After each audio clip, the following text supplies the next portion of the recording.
Roll the beat.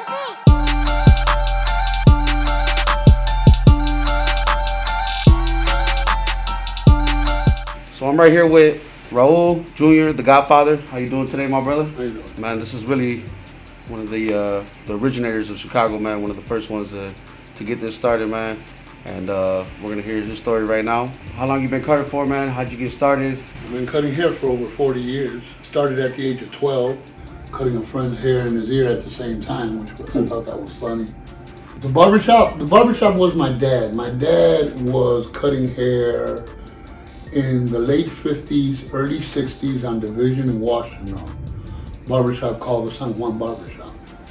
And him, Pepe, Luis Santiago, Joe, those are the original Latin barbers that I always said they never got the credit that they deserved, because Latinos everywhere, including the Mexicans on the south side that I worked with, knew about this barbershop in the 50s and 60s.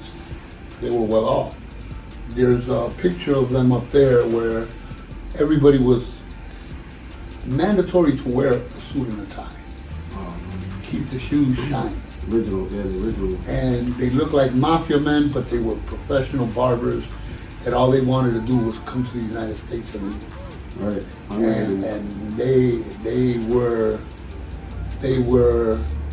the main guys, which happened to be the founders, the real founders to a lot of this that evolved. My dad in 1972 decided to move to a neighborhood called Logan Square, which is on Fullerton and Sawyer.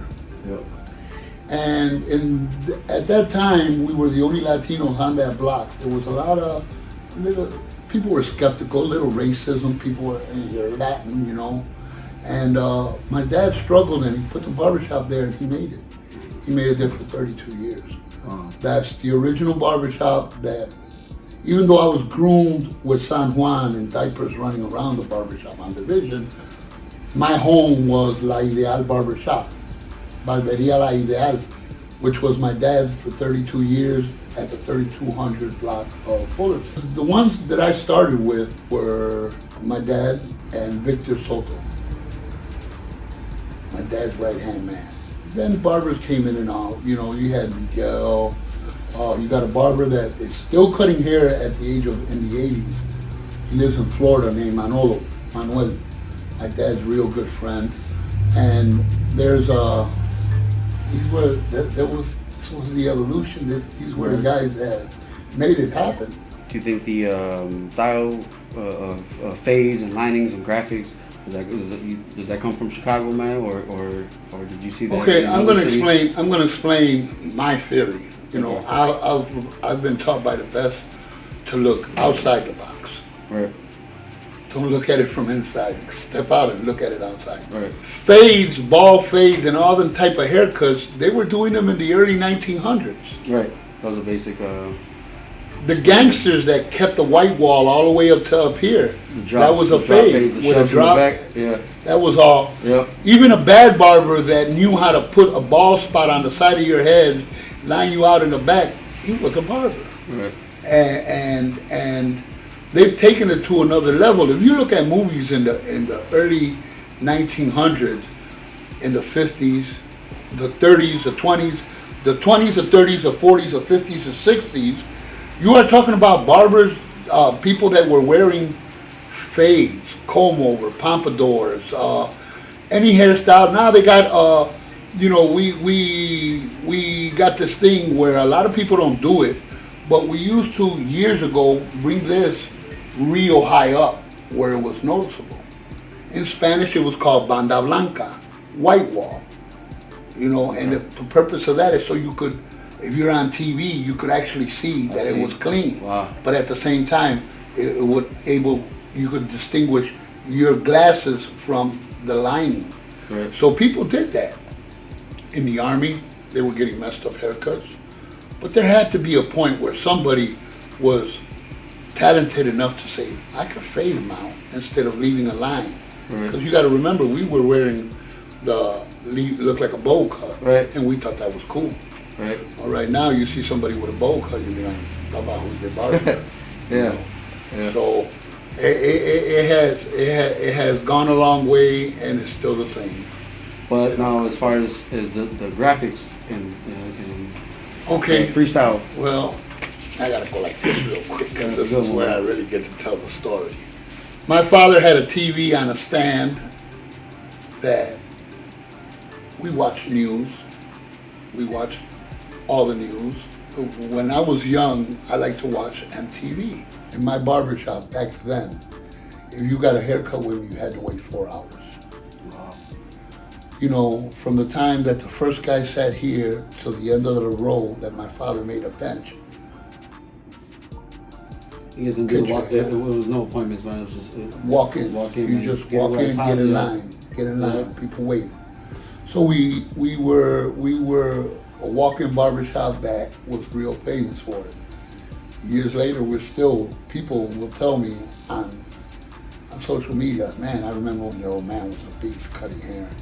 And I remember your old man, the way he was with you, real aggressive, real assertive. You know, hey, come on. What the hell?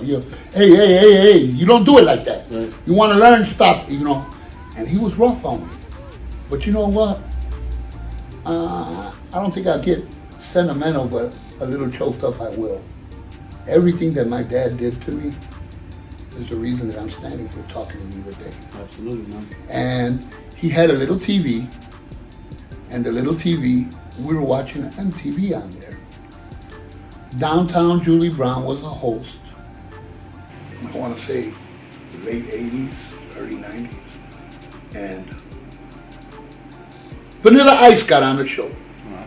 And he started singing, and he had 2 lines on the side of his head. And I stared at the TV and looked at his lines. And I said, I could do that.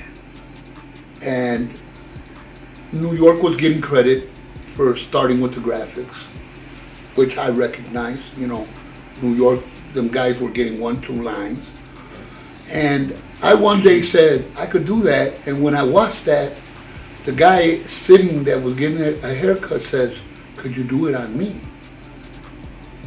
And I said, yeah.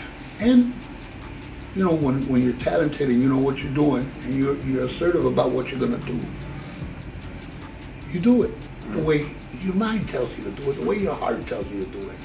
And I grabbed my outliner, and instead of doing a straight line, I did a curved line. Did a curved line under it.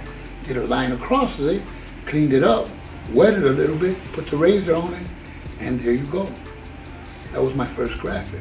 Wow. They weren't wearing graphics in Chicago. There was nobody. There was no barber that could sit there at a table with me and tell me, oh, I made graphics.